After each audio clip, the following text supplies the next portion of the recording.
Good morning, students. Let us continue further in your sixth chapter of geography, that is weather and climate.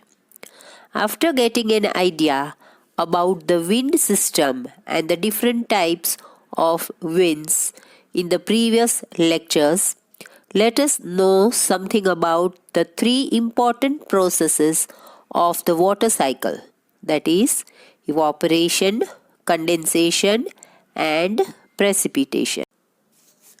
The first process of water cycle is evaporation. So let us see what is evaporation. जब sun rays जमीन पर या तो water bodies पर पड़ते हैं तब water body का जो वाटर है वो लिक्विड फॉर्म से वेपर बन जाता है. That is due to the heat of the sun.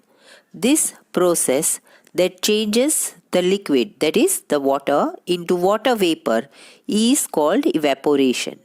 Evaporation takes place everywhere, every time, and at all temperatures. It is added through transpiration from moist ground and plants. यानी कि water bodies के अलावा जो leaves के ऊपर पानी होता है वो और मॉइस्ट ग्राउंड के ऊपर पानी होता है वो भी इवापोरेशन में ऐड हो जाता है when the rays of the sun fall on them.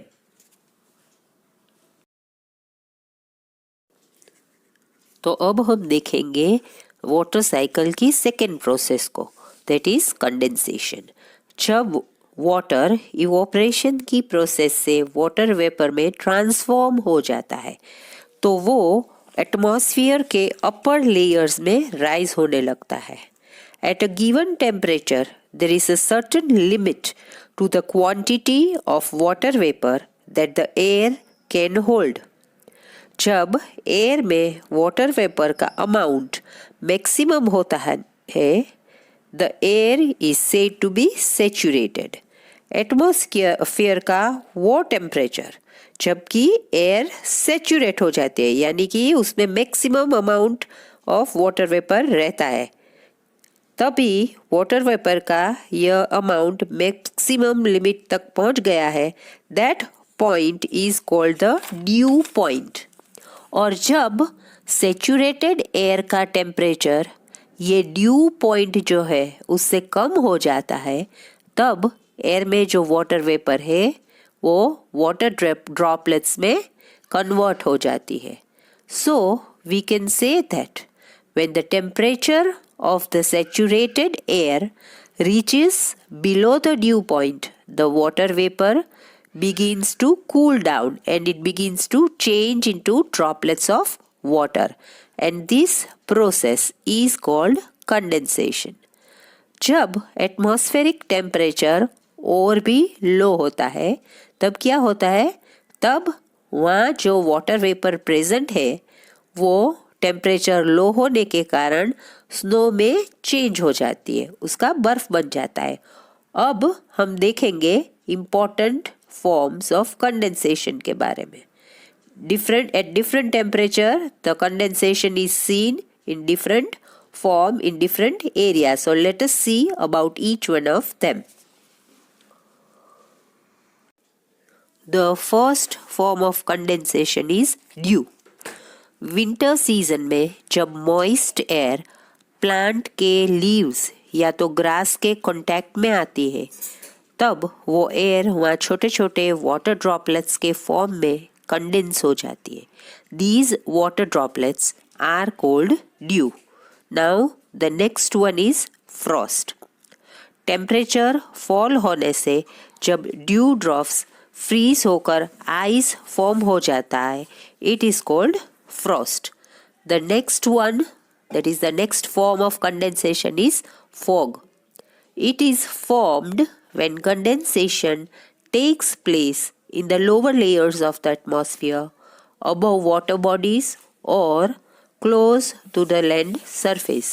It reduces the visibility during winter. The next and the very important form of condensation are the clouds.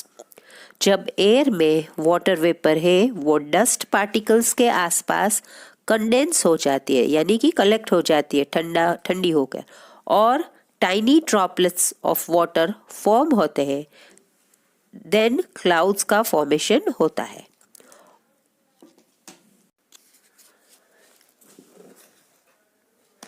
On the basis of the heights at which the clouds are formed, various types of clouds are nimbus. These type of clouds are dark and full of water. The next type of clouds are the cumulus clouds.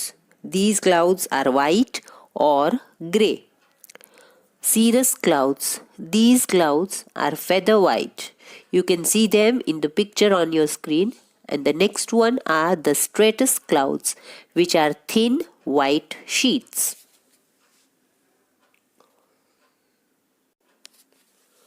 तो अब देखेंगे third process of water cycle के बारे में, which is precipitation.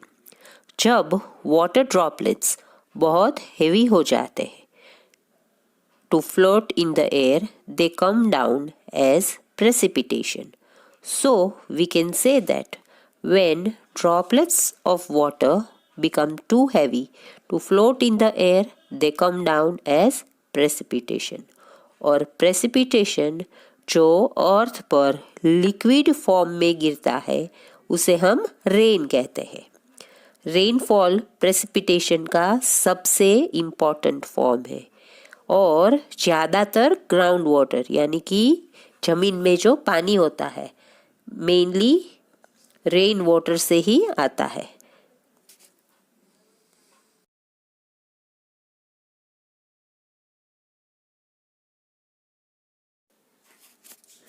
There are 3 types of rainfall: convectional rainfall, relief or orographic rainfall, and cyclonic rainfall.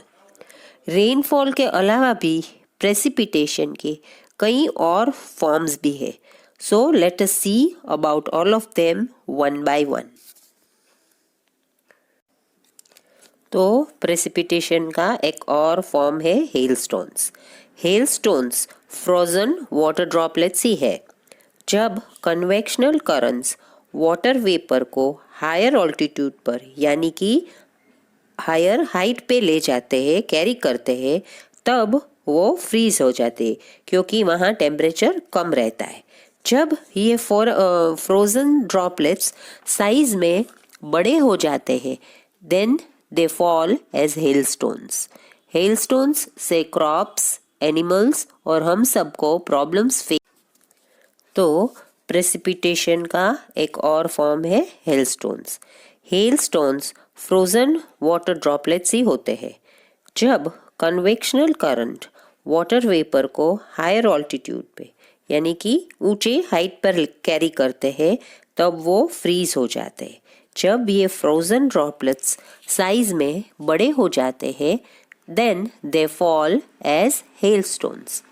हेलस्टोन्स से crops, animals और हम सबको प्रॉब्लम्स फेस करनी पड़ती है। प्रेसिपिटेशन का एक और फॉर्म होता है स्लीट। स्लीट प्रेसिपिटेशन का वह फॉर्म है जिसमें रेन और स्नोफ्लेक्स एक साथ फॉल करते हैं। स्लीट गिरने से रोड्स स्लिपरी हो जाते हैं क्योंकि साथ में रेनफॉल भी होता है स्नो के साथ, और ड्राइव करना बहुत मुश्किल हो जाता है। स्नोफॉल ये भी एक प्रेसिपिटेशन का फॉर्म है। स्नोफॉल जनरली कोल्ड एरियाज में होता है जहाँ पर ग्राउंड और क्लाउड का टेम्परेचर 0 हो जाता है, तब वहाँ स्नोफॉल होता है। इंडिया में स्नोफॉल कश्मीर, शिमला और मसूरी जैसी जगहों पर विंटर्स में होता है।